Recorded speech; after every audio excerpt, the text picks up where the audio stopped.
Hello and welcome to another episode of Choices. This is an amazing series where I get to bring on incredible people like Portia Jackson. Portia, thank you for joining me today. Thank you for having me. I am so delighted. Now, for those of you listening, I have had the privilege of getting to know Portia throughout some of the work we do in a mastermind that we're in together. And I also want to say masterminds are amazing and a great place to meet and connect. When I heard a little bit about Portia's story, of course, I had to ask more questions. And as soon as I heard more, I knew I had to bring her to you. So without further ado, I would like to share with you her story. So welcome, Portia. Thank you for joining me.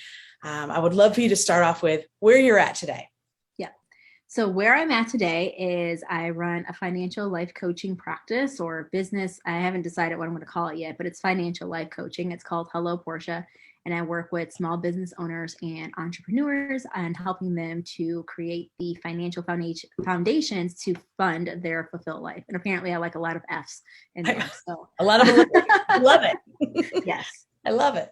And so when someone hears that, they're like, wow, I can already see the wheels turning of the women who are listening to this saying, okay, so I see series 7, I see this, I see that. I don't know what else.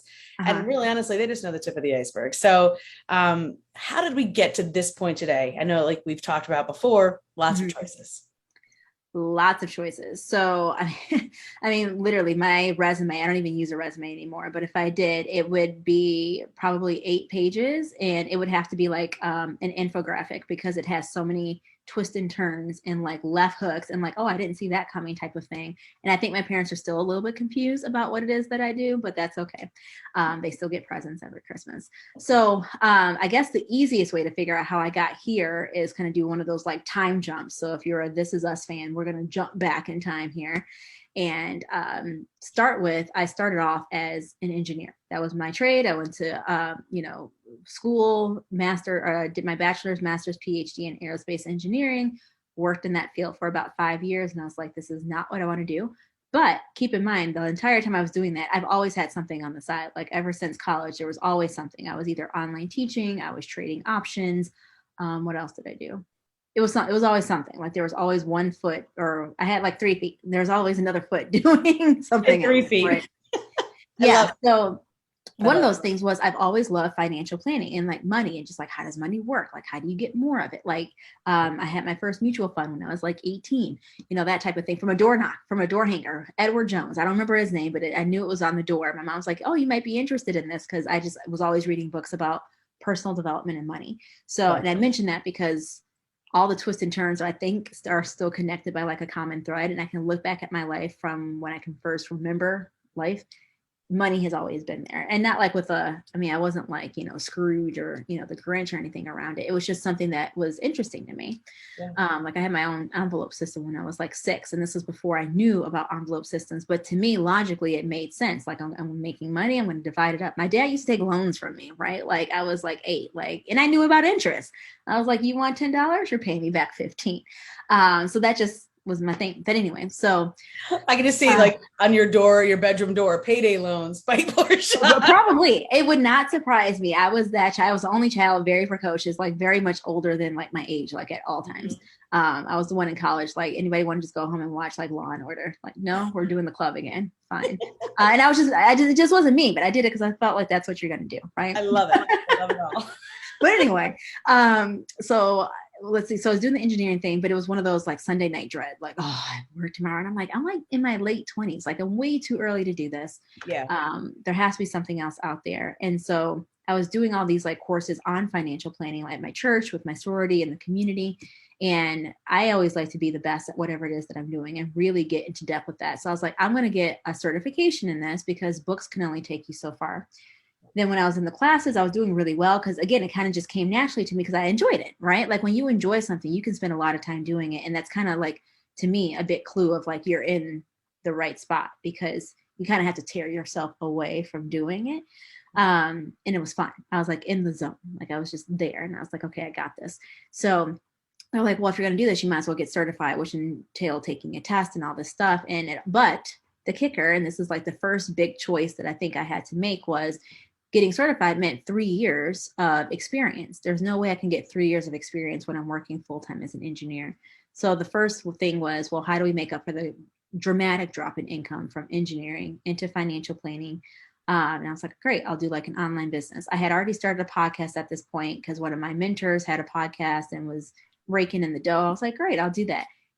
Different demographics, a lot of things about online business I had no idea about. So I had this really popular podcast. It was called Working Motherhood. I don't do it anymore, but you might be able to Google and find something.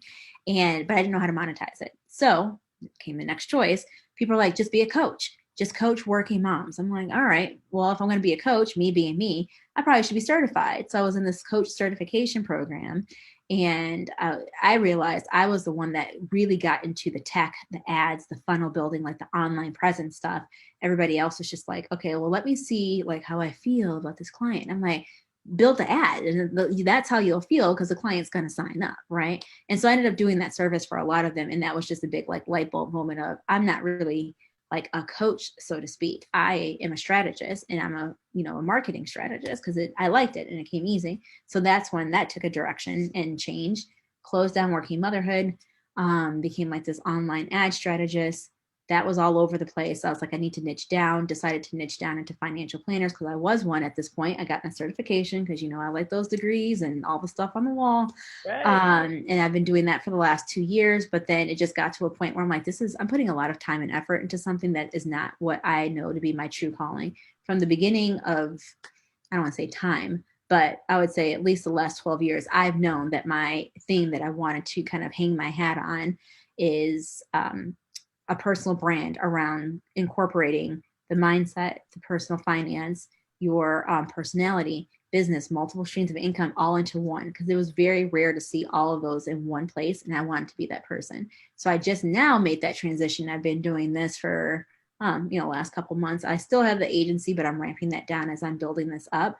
But the way I'm doing it is just so like in flow and like easy. Like I've gotten clients and it's just like, it doesn't feel like it's an uphill battle because again, it feels like it's, I like this. Like I enjoy doing all things related to this. Whereas with the agency stuff, it was just getting like, oh, okay, I'm going to do it in 5 minutes. Like, setting timers on Alexa. I can't say the name. I know. Will go off. Right.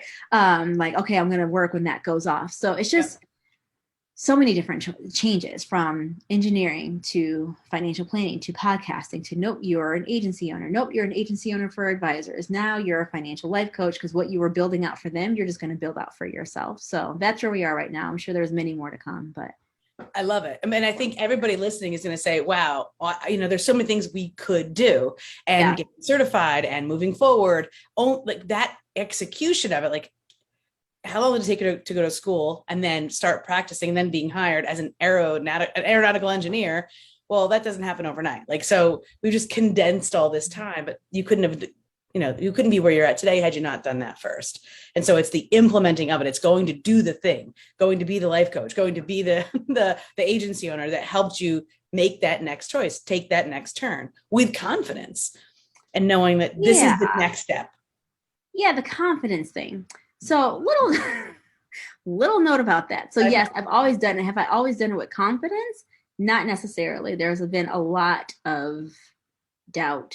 I don't want to say regret. In the time it feels like regret, but then it's like you talk yourself back into like a positive state because you have your powerful state and then you have like your what is it, like the struggling state or whatever. If you're a Tony Robbins fan, I might have gotten that wrong. But the point is, there's been a lot of like second guessing, like, oh my gosh, like and I think I posted this in our mastermind group. It was like that little scene from Tangled where Rapunzel finally leaves the tower and she's with Flynn Rider and they're just like, oh, this is the best day ever. It's like, oh, I'm such a terrible person. Like that literally has been at some point after each change, because I think we know what we know and we know what's comfortable. And so going after something that's different and new, while it feels right, can still be very scary. Leaving engineering, even though I knew it was like sucking the soul out of me, it provided a very steady paycheck. Every Thursday, engineering automatically got way better, right? Because I got that direct deposit. I'm like, not so bad today. But by Tuesday, I'm just like, oh my gosh, like seriously, like I'm still here.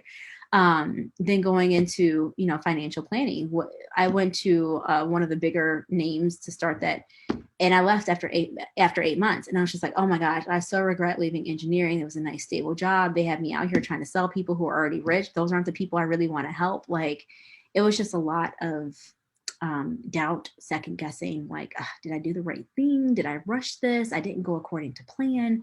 But then it's always worked itself out too. So, So in that moment, because I think that all of us get to that point. And so in that moment, how did you turn that second guessing, self-doubt, in the moment regret to now I know that it was the right step, where I can turn it to confidence?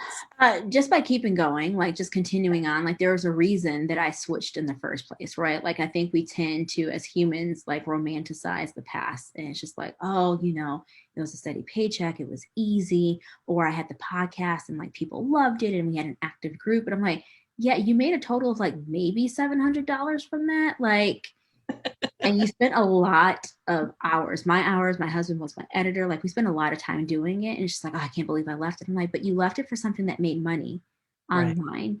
Right. So it's just like you have to kind of like bring in like the logical part, which is me. I live in like the logic. Like, I'm way left brain, way like logic, analytical base. But sometimes when the emotions take over, you actually do need to go to the other side of the brain and realize there's a reason you did this, right? It's like the friend who always ends up like going back to like the bad dude. It's just like, you left him because he was a jerk, and then you romanticized all the things about him. You went back and you're surprised that he's still a jerk. Like, right? Like, it just doesn't make sense. And so for me, that's what it was. One, I couldn't really go back to engineering. One, because I was prideful. And two, I was just like, no, like, this is it. Like, you just got to figure this out and keep going. And it did. It happened in incremental steps. Like, the biggest thing I wanted on engineering was I needed flexibility. I have 3 kids. My oldest one has special needs. She has like 15 hours of therapy a week. So it's like corporate wasn't really going to work. When I did the financial planning, I'm like, I can't be running around all town in like these heels, which again, I have like a 2-minute limit on heels, which is ironic because I used to do pageants. But I was like, it was easy. You go out on stage, you do 1 loop around in your heels, you go off stage and you take them off. That doesn't mean I like living in heels, right? So there's certain things I just needed from life, but at the same time, I still needed the income. My husband has a very good job, but at the same time, I just have this belief, probably from childhood, that I need to make money. I can't just fill those envelopes. Yeah, I got to fill the envelopes, right? So it's always worked. Maybe not the way I wanted it to, but it's like, sometimes you have to just stop and be like, way to go, Pete, right? Like, you're out of corporate, you got certified, you have your flexibility, you're making more than what you were making in either of your corporate jobs. You're not making a gazillion dollars a month online like everybody says you can do if you buy just this one product. But you're on your way. Agreed. Silver bullets do not exist. And every single strategy, plan, method, process, whatever it might be, is valuable. However, it is also how we use it. And just like I have a James Beard cookbook, but I have yet to win the James Beard Award for my dishes. And that's the other thing. Like, I was like a sucker for a good sales page, because I just had a lot of doubt with those steps too, of like, oh, maybe I don't know this, but this person must have the answer. And then it's just like, before you know it, you're just collecting so much that you're now confusing yourself and slowing yourself down because you have way too much to consider. And so that was part of it too. Right. True. And so some good advice that I had long ago, and I'm sure you've heard the same thing, and I don't even know who said it originally, but my sales manager gave it to me 20 plus years ago, saying, you got to put a postage stamp. That's how many names you can put on there to who you're going to take advice from. Yep. And you got to put your own name on there too. Yeah. And it's true, because if you have too many people, they're going to start, saying conflicting things or different ideas, and it could work for them, but maybe they have a different type of lifestyle than you do. Like, I have one mentor that's just like, hey, you just got to be in there private messaging everybody like 3-4 hours a day. I was just like, I don't have time to do that. I have kids. Like, no, I'm not. That's not what I want to do. Right. So you have to kind of eventually figure out and make it your own. Agreed. I definitely have strategies and systems and processes, and so do you, and so does everybody who's done anything to any extent. Yeah. However, as the caveat to all that, it's be the water, right? Like, the water always wins. Ask my basement. Yeah. Water always wins. It finds a way. So if it's not this, it's not that, or if it's some juncture they're in. And so allowing yourself to make those choices, to actually run it through the filter of, what do I want from this life? We don't get do-overs. There isn't like, it's not Super Mario Brothers where it's like, oh, I get another life, or I get to reset. Right. It's just not like that.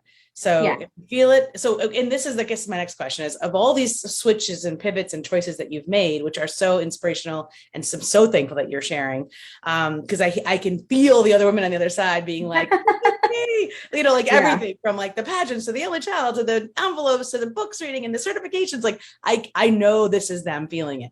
So Yeah. what you're sharing it. But my question is, how do you know, or what has been a trigger? Is there a pattern that you've noticed over time that has been that switch where you're like, okay, I'm going to make this choice over that choice? Yeah, I think it just becomes when like the discontentment, I think that's a word. I majored in engineering, not in English, so just roll with me here. But it becomes so much that you can't like stuff it down anymore. Like engineering was getting to the point where I'm just like, yes, I got promoted. I was on maternity leave. Yes, they gave me a raise when I was on Facebook at work. I was like, I'm so glad I rearranged my desk so you can't. They're like, oh, you're working again. I was like, close.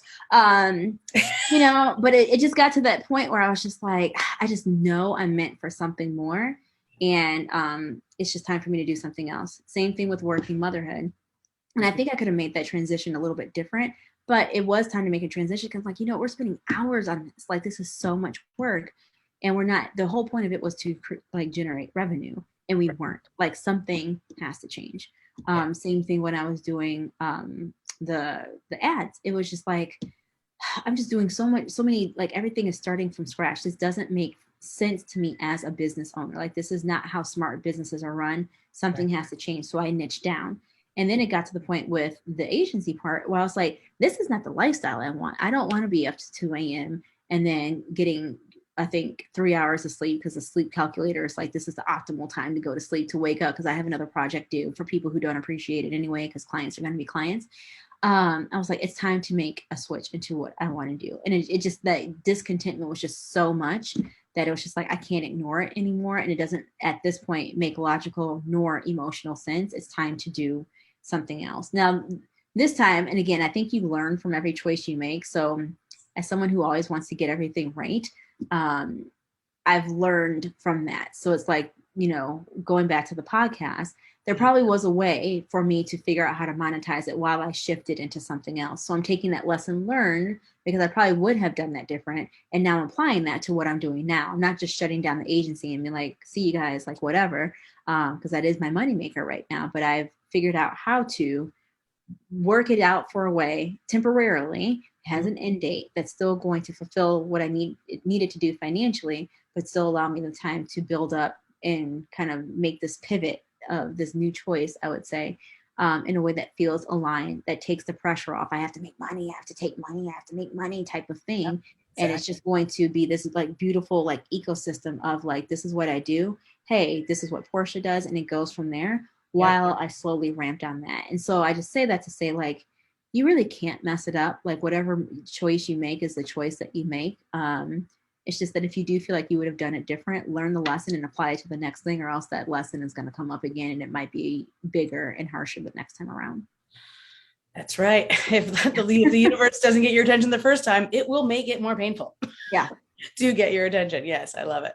And so that feels like a big nugget, a golden nugget of advice. And so the women that are listening to this are probably, like I shared with you, at some precipice saying, left or right, and which way do I choose?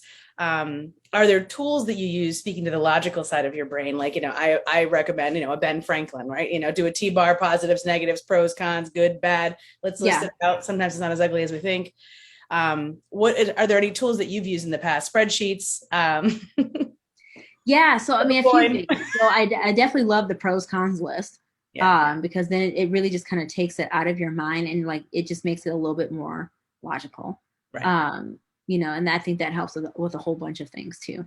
Our marriage counselor told us to do that with the chores where I'm like, I feel like I'm doing everything. And so we listed it all out. I'm like, okay, maybe I'm not doing everything, but 80% of it is still a lot. But anyway, so I do the pros and cons, and then my personal beliefs is rooted in Christianity. I don't necessarily I'm a Christian, but I don't know, American Christianity kind of rubs me the wrong way sometimes, but that's another conversation. But I do pray a lot. I have to know more. Yes. But I do pray a lot. I typically do some type of fast before I go into like a major type of decision, just because I feel like, it just helps me get that clarity of like, okay, maybe I need to stop and listen for the things I'm praying for versus like the typical, okay, I'm going to pray and then I'm off doing the rest of my life, which is super busy and hectic. It's like, well, if you pray and you don't wait to hear an answer, that's like a one-sided conversation. Probably not going to get what you're listening for if you don't actually stop to listen. So fast helped me to actually just kind of stop and listen. And it doesn't have to be anything hardcore. It's anything like one day. I think the longest one I've done was like a 3-day water fast. I've done like 21-day fast where I'm just doing like, no meats, no sweets, no alcoholic treats. There's different ways that you can do this. But that usually helps me too. I love it. And throughout, I mean, I took some graduate classes in theology, and throughout all religions and all faiths, fasting is a part of becoming clear. Yes. It's just removing all distractions, even like light, sound, going in, like if you've ever been to a monastery or these types of places, it is dark and cold, but it just relieves us of having to make decisions, right? The clothes are the same. The meals are not like, it's just water. Yeah. You don't have to think about it. And it allows us to have that clarity and to listen. Yeah. Being quiet is something that we don't often do in today's modern era. I mean, right. We used to have one telephone in the house, one TV in the house when I was growing up, and or no TV sometimes. Or there's lots of years where my parents were like, the idiot box, get that out of here. But that is another thing. You're talking about like tools. This is almost like an anti-tool. Is anytime I've had the most growth in my business has been when I've taken social media off of my phone. Because what happens is you start Googling or researching and, or Facebooking, and Facebook being Facebook, you can just think about a cruise to Greece. And the next thing you see is an ad about a Greek cruise, right? Or the Mediterranean cruise or something. Totally. Yeah. So, I will now be getting ads for Greek cruise. Yeah, right. It's like they're listening. But the thing is, it takes away that noise. And for me, I often battle with, or I don't say battle, I'm getting better at not comparing myself to others. But what happens when you start Googling financial coaches or how to, like what's the best way to do this? All of a sudden your newsfeed is flooded with all these ads and coaches who might have been doing this for years. And you're just like, my email list is like 13 people. This person has like 20,000 followers. I'm not good enough. Or maybe this is not the right way to go. Right. Or like when I did my agency, all of a sudden now I'm seeing all these different agencies who work with financial advisors. I'm like, what the heck? Like, where were they before? Right. But it's the algorithm. The algorithm is going to show you things that you've been Googling, which tends to be, if you're new and you're starting off, you're going to think like, wow, I'm just like a small fish in like this huge pond. Whereas really Facebook is playing with your mind and giving you the things that you've been looking for. So I take off social media because I know my triggers, and it's like a water slide into the pool of comparisonitis. I'm not good enough. Like, what's the point type of thing? But I'm like, if I clear out all of that noise, I even did this with the mastermind I was in. Everybody was on Voxer talking about, I closed, 50 clients this month. And I'm just like, man, my goal was 10. I got 11. I should be happy about that. But now I'm like, crap, they did 50. That's not so good. And it's like, well, that's not helping me. So I just silence all that. I get in my silo. I do what I'm supposed to do. And I just, when I feel like I'm in a healthy place and happy with what I'm doing, then maybe I can kind of bring it back. Phenomenal advice. In your silo, get into your happy place. Yeah. Don't have the push notifications. Yeah. And then one thing, I mean, you are a ninja with so many things, Facebook ads being one of them. So you intimately understand the algorithm from a mastery and a dashboard side as well as the recipient side. And I think that so many people just don't even understand that the algorithm is designed to take over, literally Times Square without you realizing that you are looking at a Times Square that is designed just for you. Just for you. And I mean, if we haven't seen that work in society in the last couple of years, then I don't know what a better example is, right? Everybody thinks like them. And it's just like, newsflash. They do not. I mean, even in the last year, so many different, we won't say them out loud because goodness gracious, but different global events in many ways, national and global events. And I've had friends, close friends, family even say, well, didn't you see this? It's all over my newsfeed. I'm like, my love, I'm going to give you a documentary to watch. And I'm going to give you some, we'll talk next week. And let me know why I have not seen the same things you've seen. Yes, your newsfeed is biased. And then it's a very shocking reality when you step out into the real world and realize there's a lot of things outside of Greek cruises. Like there's Mexico, there's Alaska, there's like 5 or 6 other continents, right? So it's just like, 5 or 6 at least. It's like, don't just like set yourself up to win, like know what your triggers are. If like, okay, I actually don't know how to set up the tech, find one person to follow that will help you set up the tech. If you're like, I hate sales, I don't know what to do, sales make it feels icky, do what Renee tells you to do, right? Like just do like one thing that's going to move that part of your thing and then move on to the next thing. Because again, if you try to do all of it at once, you're going to get like so confused and overwhelmed, which is going to stop the progress. And then two, if you're trying to Google everybody and everybody's ways of doing it, now you're going to see everybody doing what you think you might want to be doing. You're going to take yourself out of the game before you even get into it. Boom. And you have performed at so many levels at a high level, right? From pageants to 2006 Time Person of the Year. Whoa, like, it was. Look it up. Light it up. So like you don't get those kind of accolades by just being okay at things. And so once you have the skills, the logical side is down. Like I know how to do this, I know how to do the thing, then it's the mind game. And this is why I love your, this next evolution of your brand is that it addresses both sides because you got a guy top of the ninth, 3 bases, loaded. It's not about can he hit a home run? It's what's in his head right now that's going to block that flow. Yeah, absolutely. And you have definitely had that mindset. So I can't wait to take all of your courses and share them with the world. And so make sure that if you're listening to this, click the links that go with this video. And I know you're already in love with Portia. Now just follow the chain. Her funnel will take you gently and show you the way. Yes, it's a friendly funnel. It should help with your algorithm. It is friendly. And so I thank you so much. And of all the things we spoke about today, are there any last pieces of advice if you're looking at the woman who is watching this going, biting her nails kind of thing, worried and wondering, how can I make this all work? What would be some advice you might impart? I think my biggest piece of advice is just get moving. I think someone gave me the analogy before of like a parked car. It's just like, okay, do you take North Street? Do you take South Street? It's just like, well, if you're trying to get to like, LA to DC, eventually that street's going to lead you to something. Even if you took the wrong way, it's going to lead you to another highway that can get you to DC. But if you stay parked in your garage, you can't go anywhere. So if you're thinking about, I don't know what to do, which way to go, is this going to be the right thing? If you get moving, that's how you'll know if it's the right thing or not. If it feels like it's too much of an uphill battle, change directions and go in that direction. But you got to get moving. Mic drop. Boom. I love it. We'll end it with that. Thank you all so much for listening today. Thank you, Portia, for coming and sharing your wisdom and your choices along your amazing journey. I really appreciate you. Thank you for having me. It's been fun.